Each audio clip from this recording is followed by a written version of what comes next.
이사야 29장 1절에서 12절까지만 보겠습니다.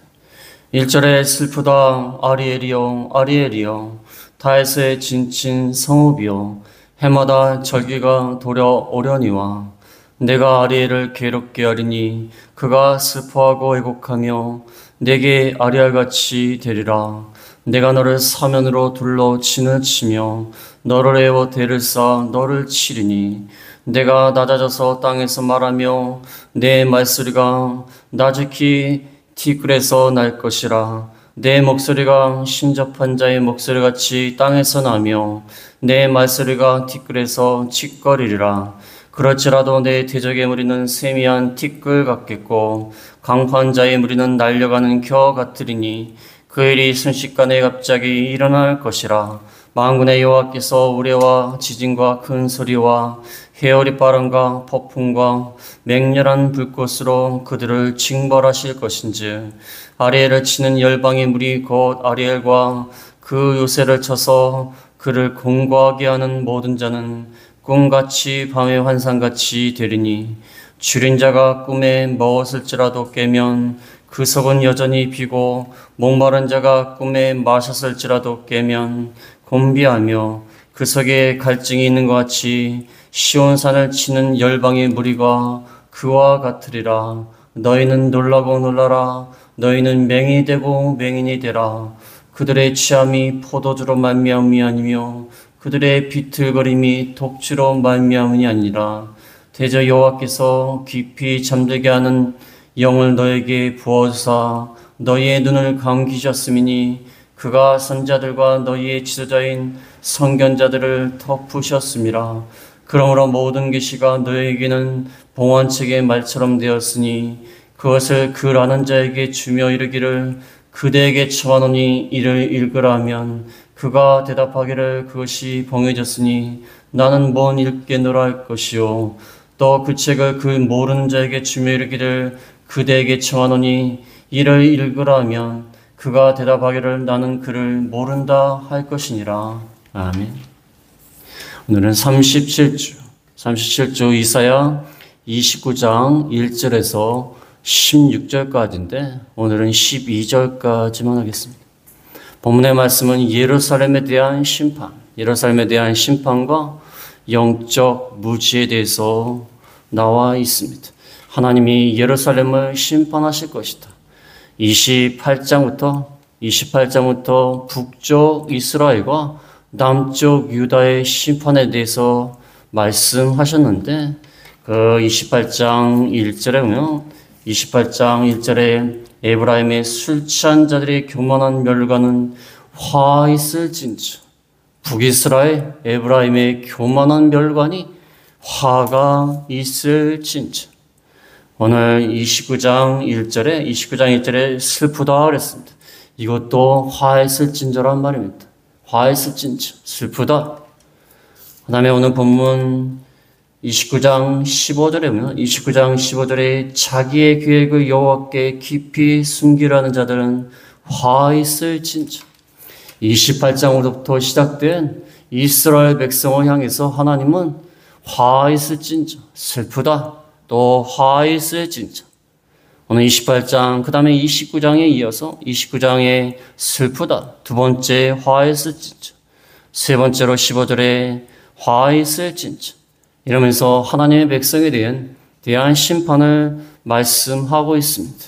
그래서 1절부터 4절까지는 하나님이 예루살렘을 심판해서 낮아지게 될 것이다. 그러나 5절부터 8절까지는 예루살렘을 심판하는데 도구로 사용했던 그 대적들도 또 심판할 것이다.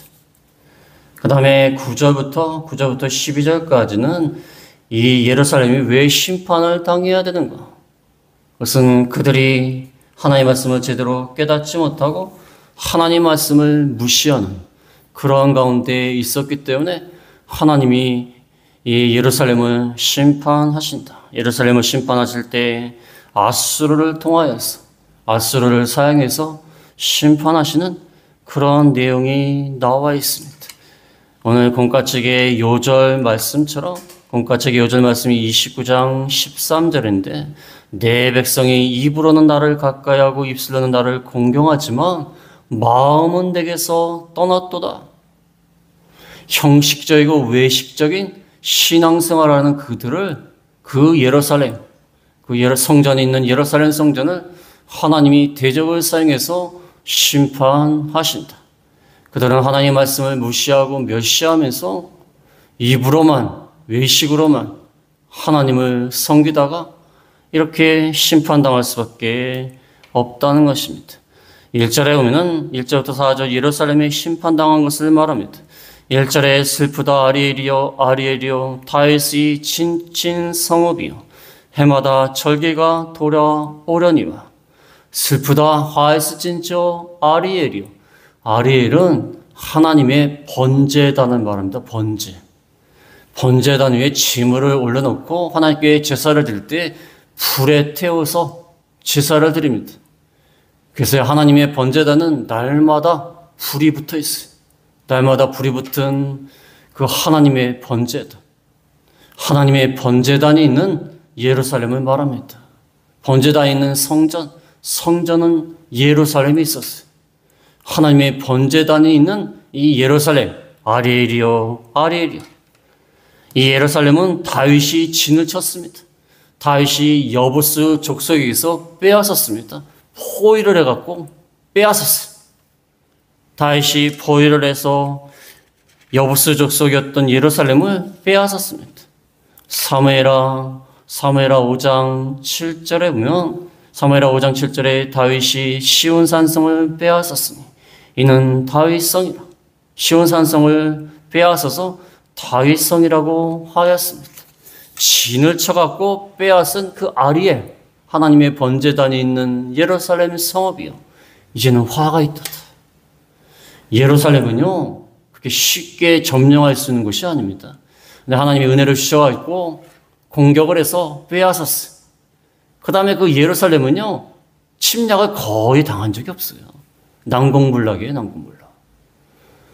그리고 침략을 당한 적이 없는 다윗이 진친 그 아리엘이요. 그러나 이제는 슬프게 되었도다. 1절 끝에 보면 해마다 절기가 돌아오려니와. 왜냐하면 하나님의 번제단이 있는 그 성전에 해마다 절기를 지키려고 사람들이 찾아옵니다. 하나님 앞에 하나님 앞에 제사를 드리고 의식을 행하고 사람들이 찾아오는데 화가 있다는 것입니다. 왜냐하면 외식하는 마음으로 형식적으로 마음은 하나님 앞에 멀리 떠나서 절기마다 습관적으로 찾아와서 그 번제단 위에 제물을 바치지만 그는 화가 있을진저 하나님이 그 아리엘을 예루살렘을 심판한다는 거예요. 형식적으로 해마다 절기가 돌아와서 하나님 앞에 제사를 드리니까 2절에 보면 2절에 내가 아리엘을 괴롭게 하리니 그가 슬퍼하고 애곡하며 내게 아리엘같이 되리라. 아리엘을 괴롭게 할 것이다. 번제단에 있는 예루살렘을 괴롭게 하니까 슬퍼하고 애곡합니다. 내게 아리엘과 같이 되리라. 아리엘은 번제단이에요. 하나님 앞에 번제를 드리라고 막 불을 태웠는데 이제 하나님이 심판해서 심판의 불 가운데 내가 처할 것이다. 그러니까 너희들이 내게 아리엘같이 될 것이다. 번제단처럼 불에 태워질 것이다. 그것을 말씀하는 것입니다. 하나님 앞에 나와서 날마다 절기마다 하나님 앞에 제물을 열심히 드렸지만 형식적으로 외식적으로 드렸기 때문에 그 번제단 위에 너희가 탈 것이다. 상당히 문학적인 표현이에요. 그래서 하나님을 섬기라고 제사를 드리라고 열심히 했는데 그곳이 심판의 장소가 될 것이다. 우리가 형식적으로 외식적으로 하나님을 섬기면요, 하나님이 이렇게 징계하시고 그 하나님을 섬기는 자리가 도리어 심판의 자리가 된다는 것입니다. 과거의 교회사를 보면요, 하나님을 제대로 섬기지 않으면 하나님이 그 교회가 대적들에 의해서 침략당하게 합니다. 그런 경우 많습니다. 어떤 분이 그런 말 하지 않습니까? 그게 뭐 정확히 옳은지는 모르겠지만 과거에 신사참배를 갖다가 용인하는 바람에 북한이 공산주의의 지배를 받게 됐다는 거예요. 물론 뭐 100% 옳다고 볼 수는 없지만 어느 정도 일리가 있어요. 하나님의 교회가 타락하면요, 하나님의 대적들을 사용해서 그 교회를 짓밟게 합니다. 심판의 장소가 되는 겁니다. 하나님께 해마다 몰려와갖고 예루살렘에서 하나님께 번제를 열심히 드리고 있는데 하나님 심판하는 거예요. 그럼 하나님의 백성이 참 이게 무슨 일인가? 우리가 하나님께 열심히 제사를 드렸는데 어떻게 여기에 심판을 하실 수 있어? 그럼 본인들이 외식하는 마음으로 마음이 하나님을 다 떠나서 우상 숭배하면서 하나님을 섬기니까 그렇게 되는 겁니다. 그래서 내게 아리아 같이 되리라. 낮아집니다. 3절에는 내가 너를 사면으로 둘러 지느치며 너를 애워 대를 쌓아 너를 치리니 대적들이 와갖고 예루살렘을 포위합니다. 포위해갖고 진을 치고 너를 애워 대를 쌓아요. 망대를 가져옵니다. 이 아수르가요, 망대가 있어요. 높은 성 높이만한 망대를 갖다 가지고 다녀, 이동식으로. 그래갖고 성을 공격하는 거예요. 성을 공격하는 방법이 세 가지입니다. 성 높이만큼 그 위로 쌓아가지고 공격하는 방법, 아니면 성문하고 성벽을 뚫는 방법, 아니면 바닥을 판대, 바닥을 파서 들어갔대. 세 가지 방법밖에 없지 않습니까? 근데 이 대를 쌓아가지고, 대를 쌓고 위에서 공격을 하고 성을 넘어갑니다. 이 하나님 참 재밌지 않습니까? 아까 뭐라고 나왔죠? 1절에 다윗이 진친성읍이요, 다윗이 포위를 해갖고 예루살렘을 차지했어요. 근데 대적들이 포위를 해갖고 공격을 합니다. 참 하나님이 재밌으세요. 무슨 드라마 같지 않습니까? 열심히 다윗이 막 믿음을 했어요. 막 포위를 해갖고 진을 쳐갖고 예루살렘을 차지했는데 이제 타락하니까 하나님이 대적들이 예루살렘을 포위해서 공격당하게 하세요. 참 재밌지 않습니까? 재밌지 않습니까? 뭔가 깨닫는 게 있어야 되지 않습니까? 하나님을 제대로 섬기면요, 포위를 해서 성을 차지하는데 제대로 못 섬기면 포위를 당해서 공격을 당해요. 하나님이 그대로 갚아주는, 그대로 갚으시는 하나님이 됩니다. 우리 신앙생활하면서 이런 일 많이 겪습니다. 그래갖고 하나님이 하나님 앞에 바로 순종하면요, 하나님 많은 은혜를 주시지만 하나님 앞에 하나님을 바로 섬기지 못하면 그 받은 복이 도리어 화가 되는 거예요. 그런 경우 많습니다. 어떤 분이 하나님 말씀 잘 지켜갖고 물질을 많이 받았어요. 물질을 많이 받았는데 나중에 하나님 앞에서 징계받을 때도 물질을 다 빼앗어요. 물질을 받았다가 빼앗어요. 이게 뭔가 깨닫게 하시는 거예요. 뭔가 분명히 깨닫게 하시려고 그렇게 하시는 겁니다. 확실하게 보여주시는 거, 확실하게 보여주십니다. 내가 심판할 수도 있고 복을 줄 수도 있다. 그걸 확실하게 보여주시라고 복을 줬던 그 방법대로 징계하시는 거예요. 다윗이 에워싸갖고 예루살렘을 차지했는데 이제는 타락하니까 대적들이 에워싸가지고 진입하게 하시는 거예요. 하나님 명확하게 내가 죄를 졌다는 것을 보여주는 겁니다. 명확하게 보여주는 거예요. 그 다음에 4절에 보면 더 낮아져갖고 4절에 내가 낮아져서 땅에서 말하며 내 말소리가 나직히 티끌에서 날 것이라. 내 목소리가 신접한 자의 목소리같이 땅에서 나며 내 말소리가 티끌에서 짖거리리라. 땅에서 말하며 땅에서 나며 티끌에서 날 것이라. 티끌에서 짖거리리라. 이것은 지극히 낮아져갖고 과거에 포로들을 갖다가 머리를 갖다 땅에 쳐박게 하고 발을 갖다 팍 밟았어요. 너무 낮아져갖고 땅에서 말을 하고 티끌에서 말을 하게 되는 겁니다. 이제 아주 낮아지는 거예요. 예루살렘이 침공을 당해가지고 포로가 돼갖고 점령군들에 의해서 막 확 낮아지는 거예요. 그러니까 땅에서 말하나, 땅에서. 신접한 자의 목소리 같이 말한다. 신접한 자. 그 과거의 무당들이나 박수무당들 그런 사람들 보면은 뭔가 주문을 외울 때 사사사 외우지 않습니까? 사사사사사사사사 그런 목소리를 말해요. 낮은 목소리. 사사사사 밖에 얘기를 못 합니다. 점령군들이 짓밟고 나니까 지극히 낮아지고 지극히 처참한 상태가 되었고 신접한 자의 목소리를 저렇게 되는 것입니다. 지극히 낮아졌어요. 하나님의 심판을 당했습니다. 근데 5절부터 보면요, 하나님의 백성을 대적하던 무리들 도리어 하나님이 그 대적들도 심판하시는 거예요. 하나님이 아수르를 통해서 징계하셨지만 징계가 끝난 다음엔 아수르도 심판하는 거예요. 왜냐하면 아수르가 더 악해요. 아수르 대적들도 하나님이 심판해서 그들의 공격, 그들의 하고자 하는 모든 것들을 헛된 것으로 만드십니다.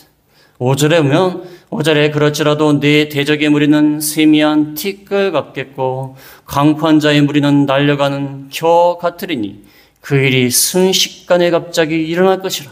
그럴지라도 하나님이 아수르를 통하여 예루살렘을 낮췄을지라도 내 대적의 무리가 세미한 티끌같이 강포한 자의 무리가 날려가는 겨같이 티끌과 겨같이 다 날아갈 것이다. 순식간에 일어나서 다 날아가 버리는 겁니다. 대적들이 와가지고 침략을 하고 무서운 기세로 잔혹한 일을 했는데 하나님이 그걸 다 흩어버리는 거예요. 이제 끝났다. 이만큼 징계하면 된다. 그 다음에 대적들을 날려가는 겨처럼 티끌처럼 이렇게 날려버리실 것이다.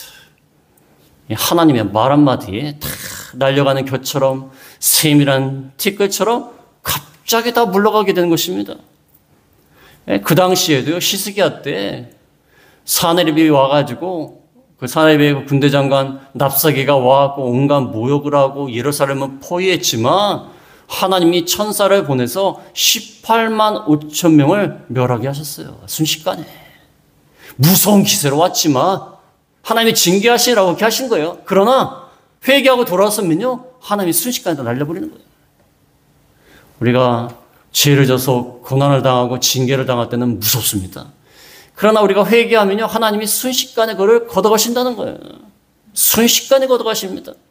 대적들이 무서운 기세로 포위를 하고 막 망대를 세워가지고 쳐들어와도 다 날려버리십니다. 6절에 보면 6절에 만군의 여호와께서 우레와 지진과 큰 소리와 회오리바람과 폭풍과 맹렬한 불꽃으로 그들을 징벌하실 것이지. 대적들을 징벌하십니다. 예루살렘을 징계하느라고 그들을 쳐들어오게 하셨지만 대적들을 우레와 지진이 어떤 소리가 납니까? 큰 소리. 회오리바람과 폭풍, 바람이 막 불 때 뭐가 일어납니까? 맹렬한 불꽃. 회오리바람과 폭풍이 일어날 때 불꽃이 막 일어나요. 우레와 지진은 큰 소리가 일어나고 하나님이 동원하실 수 있는 건 다 동원해가지고 이렇게 심판하시는 것을 말하는 것입니다. 여러분, 폭풍이 막 몰려올 때요, 가만히 들여다보면 구름 가운데 번개가 칩니다. 번개가 부드럭 치는 거예요. 이게 공기가 이게 부딪히면서 전기를 일으키는 거예요. 그래갖고 번개가 쫙 내려치지 않습니다. 저는 번개가 바로 앞으로 지나가는 것도 봤어요. 얼마나 맞았으면 죽었을 거예요.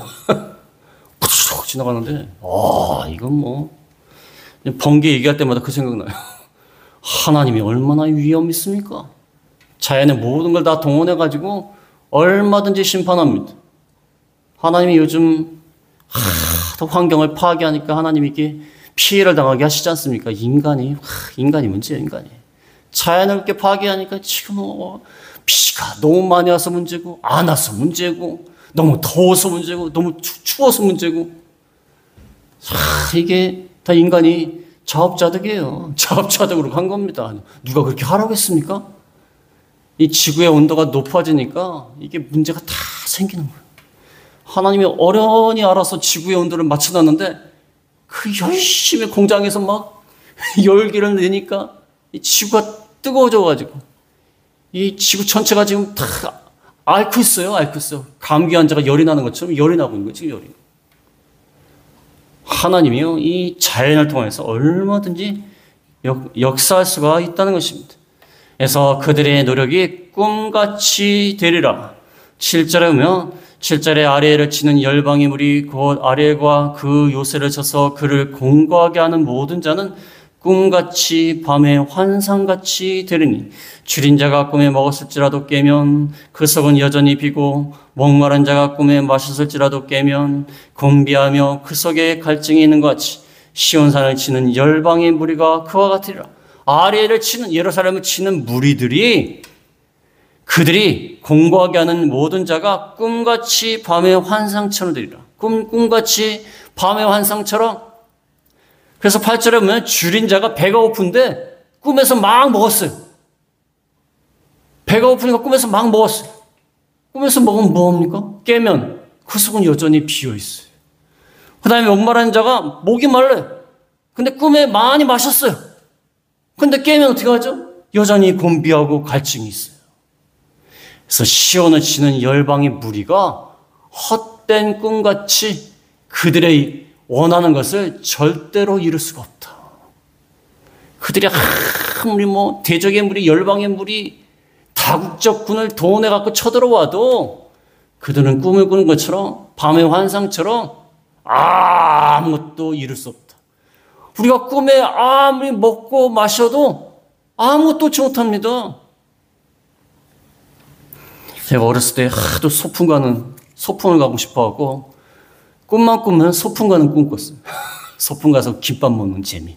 그 김밥 먹는 재미가 있습니다. 그래갖고 아니 꿈을 꾸면 내일 학교 가야 되는데 계속 소풍 가는 꿈만 꿔요. 아침에 일어나면 엄마가 빨리 학교 가야지 일어나. 꿈속에서 너무 좋았는데 그걸 깨는 거야. 소풍 가서 재밌었는데. 꿈 꾸면 뭐합니까? 꿈을 꾸는 것 같은 거예요. 아무것도 얻지 못한다는 것입니다. 그래서 하나님이 대적들을 사용해서 하나님의 백성을 심판하지만 그들의 노력, 그들의 원하는 것을 절대 이루어지지 못하게 하신다는 것입니다. 그 다음에 9절부터 12절까지는 하나님이 왜 이렇게 아수르를 통하여 심판하시는가? 예루살렘에 무슨 죄가 있는가? 이사야 말씀 듣다 보면요, 어떤 분이 그래요. 맨날 심판한다, 맨날. 듣기도 싫대요. 맨날 심판한다 그러니까. 맨날 심판이에요. 물론 구원하고 회복시켜주는 내용도 있는데 맨날 심판한다는 얘기예요. 뭐해서 심판하고 뭐해서 심판하고. 왜 하나님 이렇게 심판 말씀 많이 하실까요? 끔찍하게 말도 안 듣고 죄 짓는다는 게 우리가 끔찍하게 말도 안 들어요. 얼마나 말을 안 들으면 이사야가 화가 있을지인저 했던 말 또 하고 했던 말 또 해요. 계속 했던 말 또 하는 겁니다 지금. 애굽을 의지하지 말고 세상을 의지하지 말고 하나님을 바라봐라. 하나님을 바라보지 않으니까 맨날 아수르를 통해서 심판한다. 똑같은 말을 계속 하는 겁니다. 지금 보면요. 계속 똑같은 말 하는 거예요.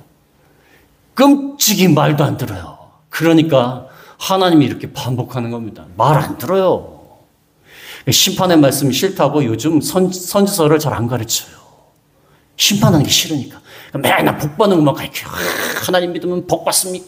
믿습니까? 아멘. 그래서 우리나라 교계가 이 모양 이 꼴이 된 거예요. 죄를 지적하지 않으니까 이 모양 이 꼴이 된 거예요, 교계가. 세상 사람들부터 비판을 받는 이유예요. 하나님 말씀을 다 가르쳐야죠. 안 그렇습니까? 복 받는 거 있습니다. 그러나 죄를 지면 심판받는다는 말이 더 많아요, 사실상. 근데 그걸 싹 가리고 복 받는다는 얘기만 하는 거예요. 그럼 전하는 사람도 기분 좋고 듣는 사람도 기분 좋고 목사님 인기도 높아지고. 옛날 선지자들은 그래서 거짓 선지자들은요 계속 평강하다 복 받는다 그러는 거예요. 에레미야 선지자, 이사야 선지자는 맨날 징계받는다. 그러니까 핍박하는 거예요. 맨날 하는 말을 맨날 징계만 받는다. 기분 나빠 죽겠다. 그러다가 망하는 겁니다. 그러다가 망하는 거예요. 듣기 좋은 말만 들으면 망하는 거예요. 그렇지 않습니까? 이들은 영적으로 무지한 상태, 분별력도 없고 하나님 말씀은 무지했다. 하나님 말씀은 무시했다. 9절에 보면 9절에 너희는 놀라고 놀라라. 너희는 맹인이 되고 맹인이 되라. 그들의 취함이 포도주로 말미암음이 아니요 그들의 비틀거림이 독주로 말미암음이 아니라 대저 여호와께서 깊이 잠들게 하는 영을 너에게 부어주사 너의 눈을 감기셨으니 그가 선자들과 너희의 지도자인 선견자들을 덮으셨습니다. 너희는 놀라고 놀라라. 이 심판의 말씀을 들으니까 그들이 놀랐어요. 놀랐지만 회개하진 않아요. 그냥 놀랐어요. 회개하지 않고 하나님이 그렇게 하실 것이다 하는 것을 인정하지 않아요. 그러니까 하나님이 아예 너희는 그냥 맹인이 되라. 눈먼저가 되어라. 너희가 취한 것은 포도주와 독주로 만미하는 것이 아니라 하나님이 깊이 잠들게 하는 영을 너에게 부어주셔서 깊이 잠들게 돼서 너희의 눈을 감기고 너희의 지도자인 선지자들과 선견자들을 덮을 것이다.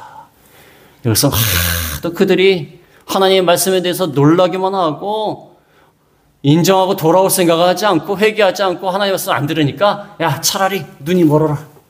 하나님이 아예 깊이 잠들게 하는 영을 부어줬어요. 포기하신 거예요. 그냥 그렇게 살아. 말을 안 들으니까 아예 눈을 감어. 지도자들도 아예 덮으셨어요. 눈을 감기게 하시는 거예요. 하나님의 뜻을 깨닫지 못하게 하시는 겁니다. 성경 말씀에 보면요. 하나님이 처음에는 하나님의 말씀을 들어라, 순종해라. 그러다가 말을 안 들으면 야 그냥 살아 그렇게. 아예 내가 잠들게 하는 영은 너에게 줄 테니까 눈을 감고 그렇게 살아. 너희 선지자와 선교자들 하나님의 말씀을 제대로 가르쳐야 되는데 가르치지 않아요. 거짓된 길로 인도합니다. 오히려 방탕하고 하나님의 말씀을 제대로 안 가르쳐. 그러니까 아예 덮으셨어요. 야 그렇게 살아 그냥. 하나님이 아예 버리시는 거예요. 유기하시는 거예요. 하나님 심판 중에 가장 무서운 심판이 유기하는 거예요. 버리는 거예요. 우리가 죄를 지을 때마다 하나님이 징계하시잖아요. 그건 우리를 사랑하시고 소망을 두시는 거예요. 소망이 없고 사랑하지 않으면 왜 징계하겠습니까? 그냥 내버려 둡니다. 알아서 해라. 그렇지 않습니까? 어느 정도 말을 들으려고 하는 사람한테 얘기를 하지. 이거 뭐 전혀 들으려고 하지 않는 사람한테 무슨 말을 합니까? 그렇지 않습니까? 아니 예를 들면 어떤 사람이 주먹질로 막 싸워요. 막 욕하고 싸워요. 그럼 좀 말립니다. 이렇게 하면 안 된다. 근데 어떤 사람이 아예 총하고 칼을 가지고 사람을 열어 죽이고 돌아다녀요. 그럼 가서 무슨 얘기를 합니까? 죽을 수도 있는데. 그건 어떻게 할 수가 없어요. 할 수가 없습니다. 그렇지 않습니까? 하나님이 우리를 징계하시는 거거든요. 아직 소망을 갖고 계시는 거예요. 근데 너무 죄악대로 나가고 너무 악한 길로 나가고 완고하게 나가면 하나님이 그냥 내버려 두세요. 야 그렇게 살아. 눈 감고 살아 아예. 하나님 말씀에 대해서 눈을 감고 덮고 살아 그냥. 하나님이 버리시는 겁니다. 이게 가장 무서운 거예요. 유기하시는 게 가장 무서운 겁니다. 이게 무서운 말씀입니다, 이게. 얼마나 말을 안 들으면 그러겠습니까? 우리도 자식들한테 뭐라고 얘기했는데 어느 정도 말을 듣고 잘 따라오면 계속 말을 하지만 계속해서 뭐 극악한 행동을 하고 그러면 폐륜을 저지르고 그러면 야 그냥 그렇게 살아. 그렇지만 나가서 살아. 꼴도 보기 싫어. 그렇지 않습니까? 무슨 말을 하겠습니까?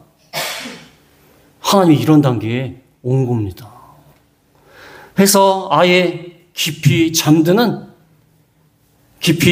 하는 영을 부어주신다.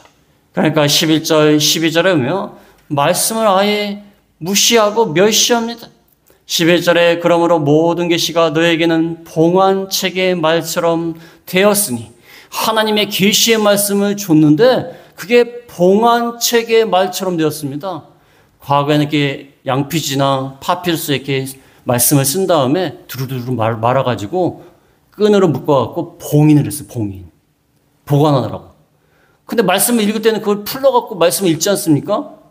근데 너희에게는 봉안책처럼 됐다는 거예요. 하나님의 말씀을 아예 무시하는 거예요. 그래서 그것을 글 아는 자에게 주며 이르기를 그대에게 청하노니 이를 읽으라 하면 그가 대답하기를 그것이 봉해졌으니 나는 못 읽겠노라. 하나님 말씀을 봉안책처럼 취급하는 거예요. 봉해졌는데 어떻게 말씀을 읽느냐. 말씀을 아예 무시하는 거예요. 글을 아는 지도자들이 아예 봉안책처럼 멀리 하는 거예요. 그러니까 12절에 또 그 책을 글 모르는 자에게 주며 이르기를 그대에게 전하니 이를 읽으라면 그가 대답하기를 나는 글을 모른다. 글을 아는 사람들은 아예 봉안책처럼 취급하고 열지도 않아요. 하나님 말씀 무시해요. 근데 그들이 말씀을 안 가르치니까 글을 모르는 일반 사람들은 말씀을 보라고 그러니까 나는 못 읽겠노라. 글을 모른다. 참 한심한 상태가 된 겁니다. 가르쳐야 될 사람들은 안 가르치고 말씀을 안 가르치니까 말씀을 나는 글을 모르는데 어떻게 하냐. 사실입니다. 글 모르는 사람이 많아요. 그러니까 지도자이건 백성이건 다 하나님 말씀을 무시하고 모르고 무지한 상태에 빠지는 겁니다. 그래서 하나님 말씀을 무시하고 멸시하면 하나님이 깊이 잠들게 하는 영을 줘서 아예 하나님 말씀을 읽지도 않고 보지도 않고 멸시하게 되는 겁니다. 우리가 하나님 말씀을 사모해야 돼요. 사모하는 자에게 하나님이 말씀을 깨닫게 해주시고 하나님 말씀을 거부하고 완고한 자들에게는 하나님이 깨닫지 못하게 하세요. 그냥 내버려 두세요. 아이 그래 그렇게 살아. 그렇게 된다는 것입니다. 사모하는 자에게 하나님이 주시는 거예요. 제 강아지에게 누르하지만 계속 가서 먹을 걸 달라고 하면 줄 수밖에 없어요. 살쪄서 안 된다 그래도 줄 수밖에 없어요. 그거 보면서 우리도 하나님에 매달리면 하나님이 줄 수밖에 없어요. 줄 수밖에 없습니다. 불의한 재판관이 계속해서 과부가 찾아와가지고 계속해서 요구를 하니까 야 내가 불의한 재판이긴 하지만 귀찮아 죽겠다면서 들어주지 않습니까? 사모하는 자에게 하나님이 은혜를 베풀어 주시는 겁니다. 그래서 여러 말씀을 드렸지만 우리가 하나님 말씀을 사모하고 무시하지 마라. 우리가 하나님 말씀을 무시하고 나면 하나님이 대적들을 통하여 낮추신다. 그래서 하나님의 말씀을 존중히 여기고 사모하는 저희가 다 되겠습니다. 말씀을 생각하시면서 제가 기도하겠습니다.